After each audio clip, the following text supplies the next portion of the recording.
Hello tout le monde, j'espère que vous allez tous très bien. Alors aujourd'hui on se retrouve pour une vidéo make-up spéciale Saint-Valentin. C'est l'occasion idéale pour se mettre en bombe. Alors pour commencer, moi je vais appliquer une base de chez Make Up Forever sur l'ensemble de mon visage. Et puis je continue avec mon fond de teint chouchou du moment, donc que je vous ai déjà présenté dans d'autres vidéos, toujours de chez Make Up Forever, que j'applique avec mon Beauty Blender sur l'ensemble de mon visage, voilà tout simplement. Après avoir appliqué mon fond de teint, j'aime bien passer directement aux sourcils. Je vous montre pas comment je les fais parce que je vous ferai une vidéo spéciale sur la manière dont je fais mes sourcils parce que moi je ne les épile pas. Je prends ensuite mon full cover en teinte 7 de chez Make Up Forever toujours pour liner mes sourcils et leur donner une forme assez propre on va dire. J'en applique également sur mes paupières, sur mes cernes et avec l'excédent que je vais avoir sur mon Beauty Blender, je vais en appliquer aussi sur l'arête de mon nez et un petit peu sur mon front. Et vu que j'ai très envie de me la péter pour ce make-up, je vais prendre ma poudre libre de chez Make Up Forever et je vais faire un peu de baking histoire de se la péter un grand max. Et pour les yeux, je vais utiliser une seule et unique palette, donc c'est la Rose Gold Edition palette de chez Huda Beauty. Et pour commencer, je vais appliquer la couleur Sandalwood en tant que fard de transition. Et je passe ensuite à la couleur Henna que je vais appliquer par-dessus. Je vais pas l'appliquer généreusement parce que j'ai envie qu'une autre couleur en fait se voit beaucoup plus. Donc celle-ci va juste servir à une autre couleur de transition en fait. Je sais pas comment vous expliquer. Et du coup cette couleur c'est la couleur Man Heater que j'applique avec un pinceau un peu plus précis. Ce qui fait que la couleur va être beaucoup plus intense. Mais bien sûr j'oublie pas d'estomper parce qu'on n'a pas envie de se retrouver avec des traits chelous sur les yeux.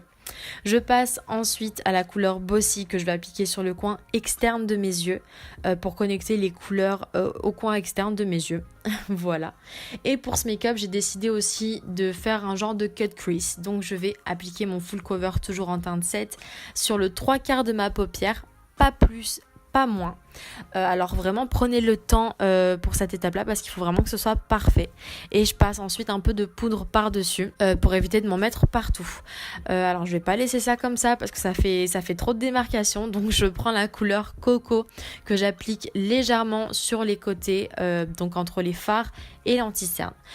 Pour l'espace avec l'anti-cerne, on va pas le laisser comme ça, bien sûr. Donc moi, je prends ma couleur Rose Gold, toujours de la même palette que j'applique au doigt pour que ce soit beaucoup plus intense, beaucoup plus brillant. Je viens ensuite reprendre ma couleur Man Heater avec toujours un pinceau précis que je vais appliquer sur mon ras de cils inférieur. Je prends ensuite un crayon beige de chez MAC que je mets dans ma muqueuse interne. Et pour le liner, j'utilise le Master Precise de chez Maybelline. Je le fais hors caméra tout simplement parce que j'ai besoin d'être très rapprochée du miroir pour pouvoir le faire.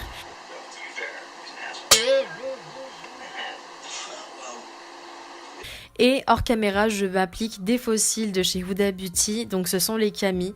Alors hors caméra parce que pareil, je galère à les poser. Et je prends un highlighter, n'importe lequel, que je mets dans le coin interne de mes yeux pour finaliser le look.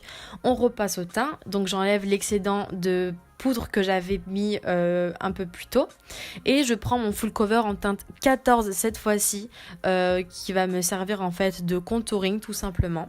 Alors j'en applique pas généreusement parce que j'ai pas envie d'avoir de grosses démarcations au niveau des joues, donc j'en mets un petit peu, mais bien sûr il faut toujours estomper, donc c'est une étape à ne surtout pas skipper. Et j'en rajoute un petit peu sur le dessus de mon front pour toujours rester dans un côté contouring. À tes souhaits Sarah. Je prends ensuite ma palette Marc Jacobs, donc en fait je vais juste prendre le bronzer qui est à l'intérieur pour intensifier un peu plus le creux de mes joues parce qu'on n'en a jamais assez, je suis une abuseuse. Et je vais utiliser cette même couleur pour contouringuer mon nez, je sais pas du tout si ça se dit. Alors je prends le temps de bien le faire et j'enlève ensuite l'excédent de poudre que je peux avoir. Alors vu l'excitation que vous pouvez voir et lire sur mon visage, on passe à l'highlighter.